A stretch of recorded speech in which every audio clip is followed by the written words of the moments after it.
5 tituj klasik që dua shumë të më shoqërojnë gjatë muajit nëntor dhe le t'ju tregoj tani. Filloj me të parën që është Lartësitë e stuhishme dhe nëse keni lexuar Libreria e humbur, ajo e përmend shumë gjatë tregimit të historisë dhe dua shumë që ta lexoj.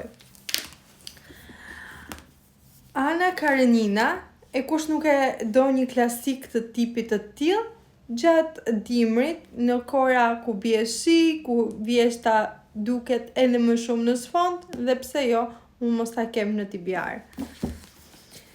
Pastaj, Të fyer të poshtëruar nga Dostojevski. Koha më e duhur për të lexuar Dostojevskin, ju tashmë e dini që është nëntor, dhjetor, janar, shkurt, të paktën për mua pjesën e dimrit e dua shumë klasik. Stefan Zweig, Vajza e postës. Dua të lexoj këtë sepse kam dhe një tjetër libër të këtij autorit që dua shumë ta kem në TBR dhe ta lexoj patjetër gjatë këtij viti, ndoshta edhe në fillim të vitit tjetër.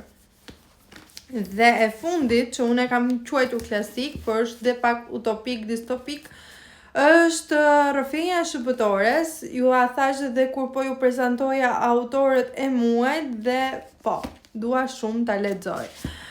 Do të shihni në një video tjetër bashkohorët që unë dua të lexoj gjatë muajit nëntor dhe nëse shikoni këtë video, ju e dini shumë mirë se çfarë duhet të bëni, një like, një follow dhe të më ndiqni në Instagramin tim, të cilën do t'ju alo këtu. Shihemi në video të tjera. Bye!